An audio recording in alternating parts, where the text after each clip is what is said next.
Thanks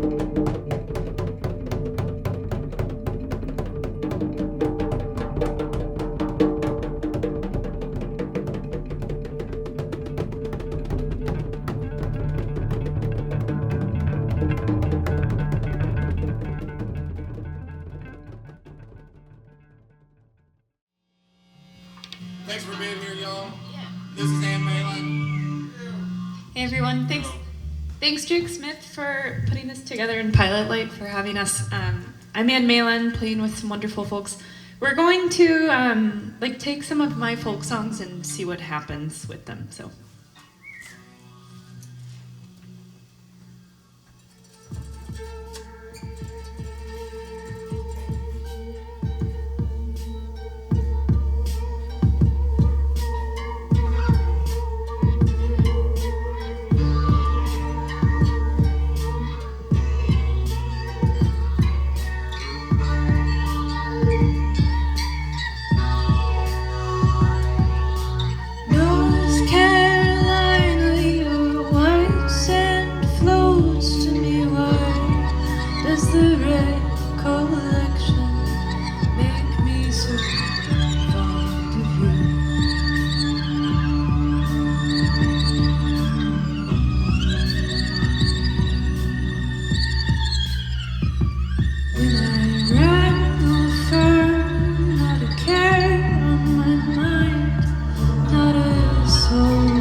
We're playing very different and surprising versions of songs that I released last October on a record called Strange Power.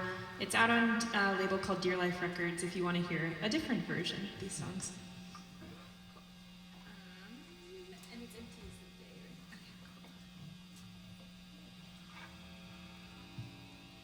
How empty is the day, like a mirror you can't save, like a portal you push through, like a face you're not used to.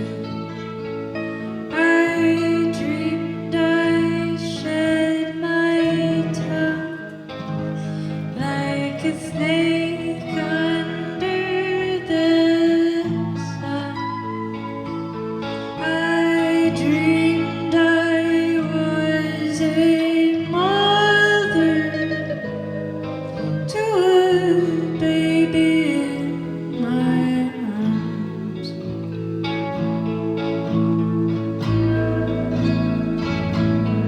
I thought I saw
in its light.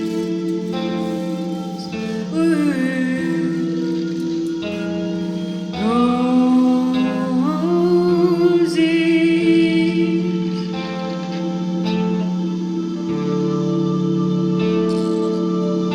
I read a poem called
Sonic Friends. This is Marielle Dutois. She's a really fantastic project called Ravine as well. Jake Smith, you all know and love. And Miles Hewitt on bass. I'm Ann Malin. Thanks so much and excited for everything else tonight.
David and Peter, Kline, and Hunter Deacon are next?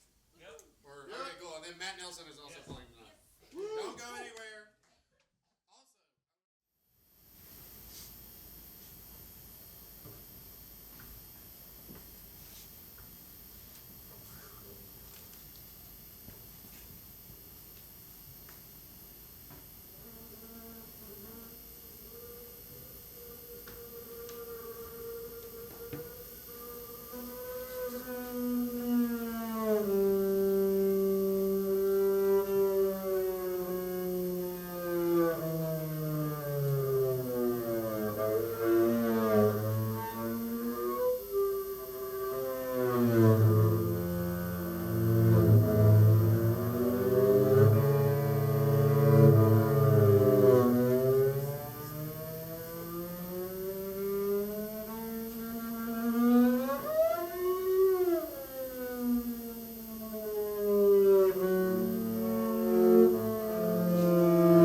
Goodbye, my beautiful world. Goodbye, my beautiful world. Goodbye, land. Goodbye, sea. Goodbye, mountain clothed in trees. Goodbye desert, goodbye cave, goodbye valleys, goodbye waves. Goodbye moon that pulls the tide, late stars shine and pass through time. Tugging wind and powder snow, goodbye eagle, goodbye crow. Field of grazing kangaroo, watched from above by cockatoo. Goodbye saltbush, island, reef, goodbye love, goodbye grief.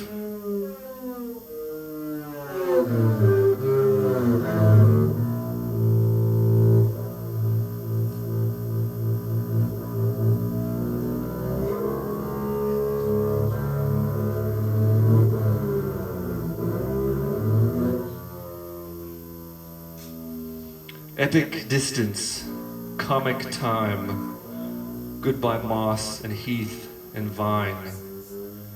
Goodbye color, goodbye light, goodbye sound and heat and sight.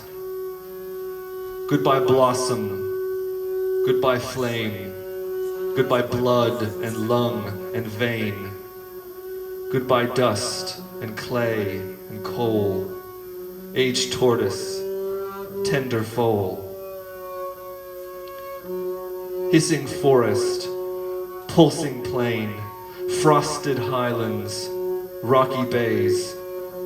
Gleaming schools of silver fish move of one mind on bone-ribbed fins.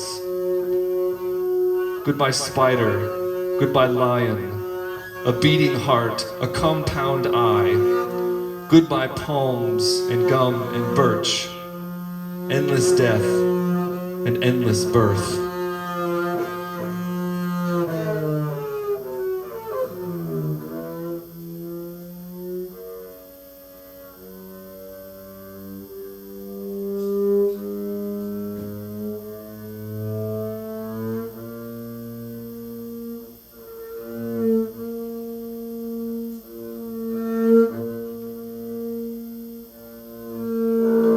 Goodbye wolf and bear and boar.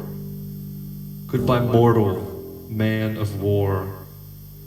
High kelp forests sway and sing, golden sap and silver steam.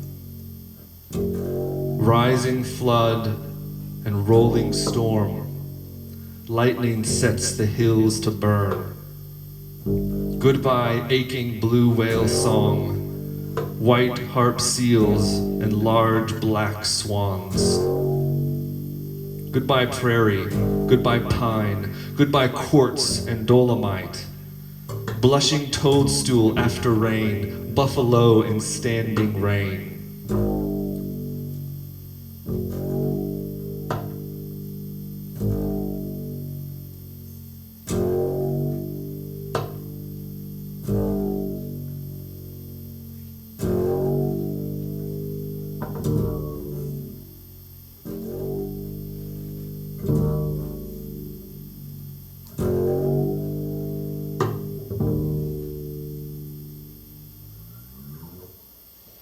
A glacier, a hot pink night, a rainbow bent across the sky. Goodbye granite, goodbye sand, ancient fig, and birth slick lamb. Goodbye shoal and stand and herd, owl wings beat but go unheard. Lifetimes stacked up end to end, pulling back where it began.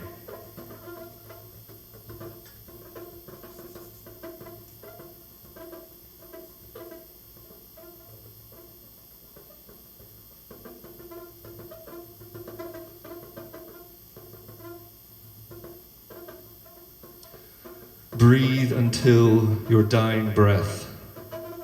Goodbye life and goodbye death. Goodbye, my beautiful world. Goodbye, my beautiful world.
video essay thing.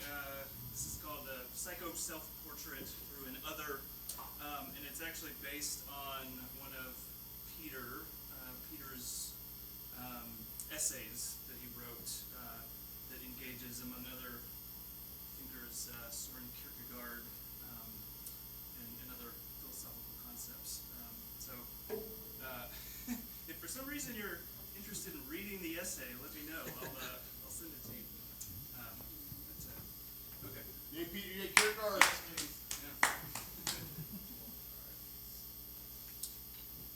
So I'll give you 3, 2, 1, play. Okay. All right. I'm gonna sync this up. Yep. All right. So 3, 2, 1, play.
Prehistoric, unforgettable other person who is never equaled by anyone later.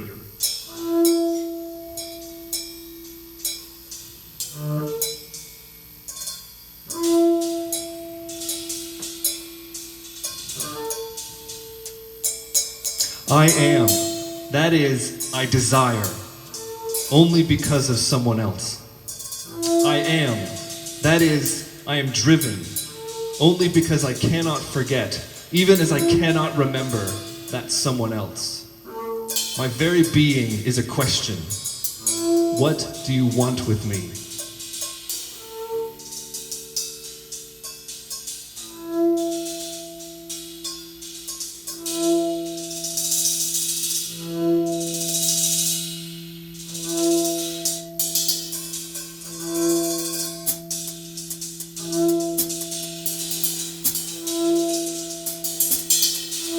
This force is sadistic in that it taps into the anarchic, unbinding properties of the sexual drive, and it is exigent in the sense that it has to do with following without reserve the draw toward opacity. It entails a recognition that one has to do what is necessary, though not in the utilitarian sense, to intervene against mastery, exerting a certain violence on the ego's tendency to bind.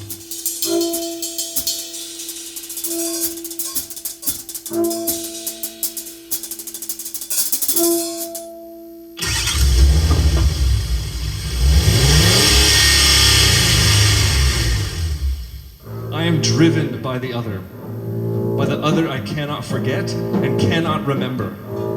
I bind myself. I try to master this being driven by the other I cannot forget and cannot remember. But if I succeed, what then? I keep going. I keep desiring, only because I never fully succeed. For better, for worse, but which is which? I live in the failure of my attempts to bind the drive.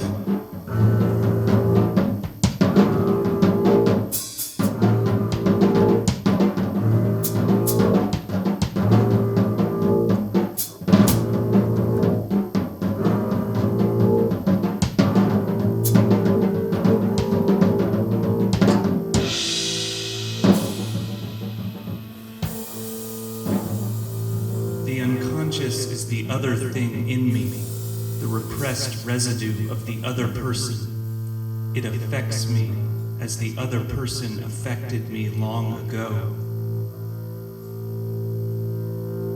What I cannot forget and cannot remember is that those who held me and fed me and spoke to me when I was a helpless child were full of desire unknown to themselves. Their opacity to themselves drove me into my own opacity to myself. The initial helplessness of human beings is the primal source of all moral motives. Why do I now care? Care for others, care for myself, care for anything at all? And why is that care always ambivalent, never straightforward, but nevertheless inexorable? Because I was cared for when I could not care for myself, cared for by others who were strangers to themselves. I am now a stranger to myself, driven to care.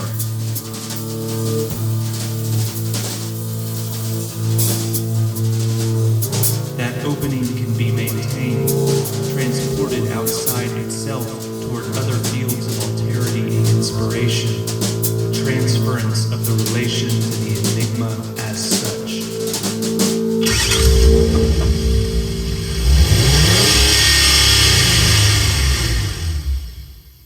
Where can I now become again?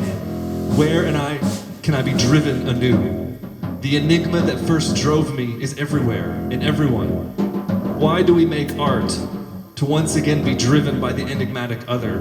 We make art, we seek out art, to once again feel the texture of being driven. What do you want with me? What is happening to me?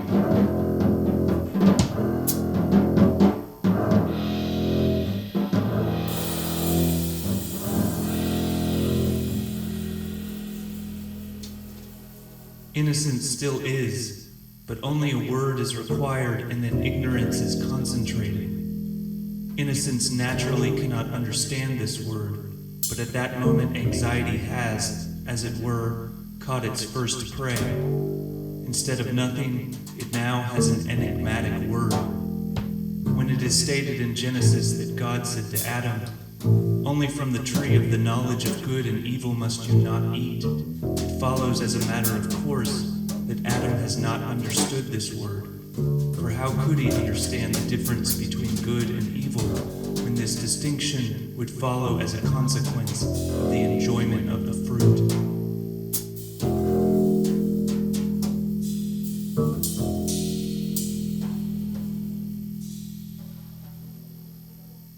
In the beginning, in the garden, Adam and Eve heard from God an enigmatic word. In the beginning, in infancy, we all hear the enigmatic word.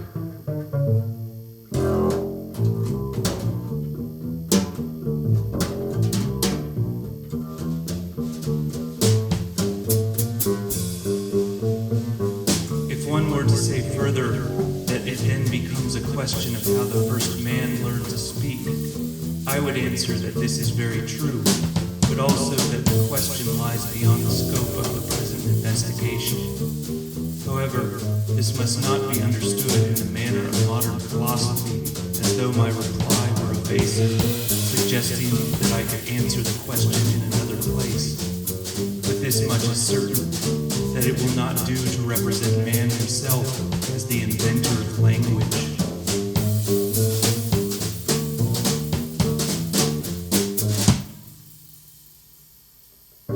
Where does language come from?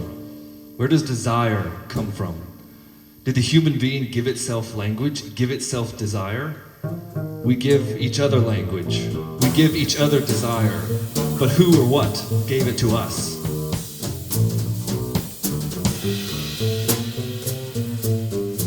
There remains the serpent.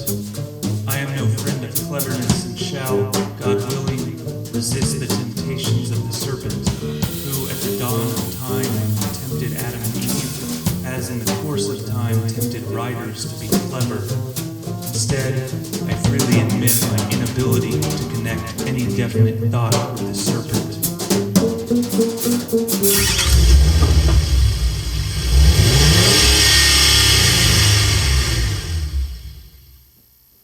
God put the serpent in the garden. Those who cared for me put the serpent in me, made my instinct to preserve myself into a drive. Drive is instinct curled on itself, serpent-like, deviated from a straight line that knows what it wants. Nobody knows what they want. Nobody knows where the serpent came from or where it goes.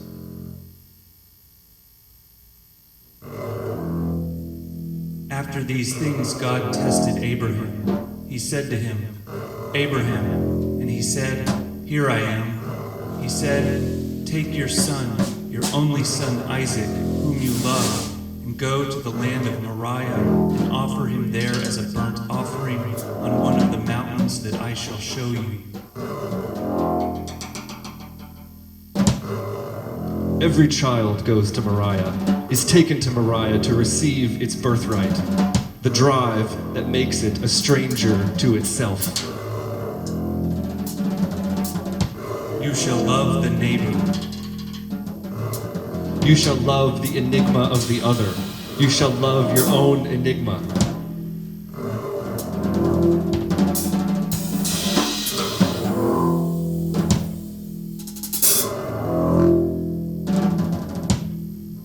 Socrates certainly was an eroticist of the highest order. He had an extraordinary enthusiasm for knowledge. In short, had all of spirit's seductive gifts. But in form, fill up, rich, he could not do. In this sense, one would dare perhaps to call him a seducer. He infatuated the youths, awoke longings in them, but did not satisfy them. Let them flare up into thrilling enjoyment and contact, but never gave them strong and nourishing food. The artist is here to seduce us, to reignite the enigma, to repeat an encounter with that other we cannot forget and cannot remember. Art never satisfies us, or if it does, it's not art. Art makes us hungry, makes us want we know not what.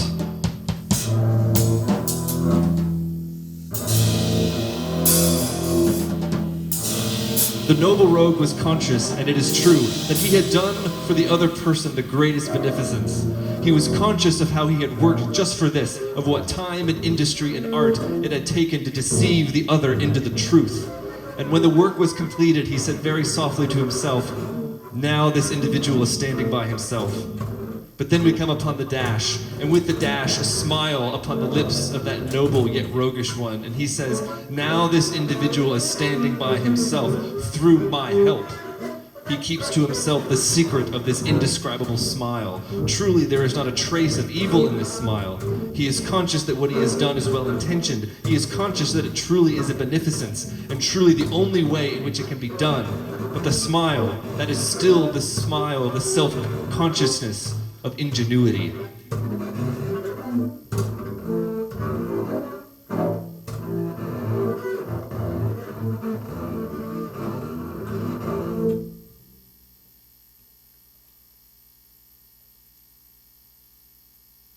The artist is tempted to think that they are a master, that they produce or control the enigma.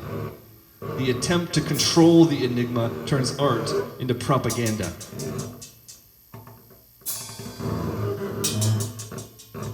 To become involved with God in any other way than being wounded is impossible.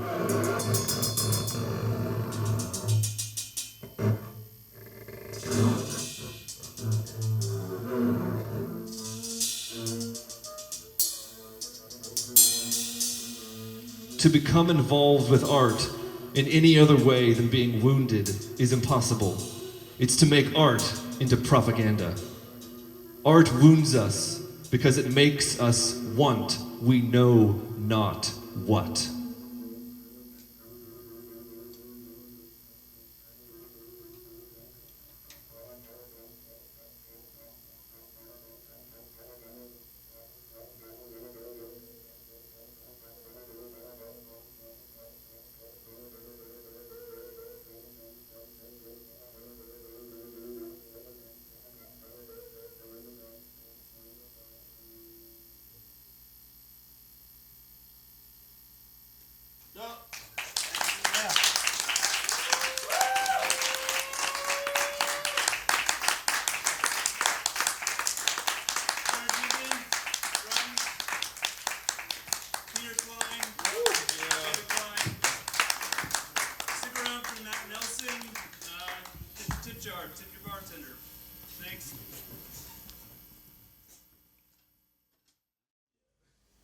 What's up, y'all? I'm gonna close it out. Yeah. Thanks to everybody else that's played so far. Beautiful stuff going on. So, thanks, y'all.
Thanks to everybody else that performed. Thanks to the Pilot. Be sure to donate to the people traveling. And tip the bar too.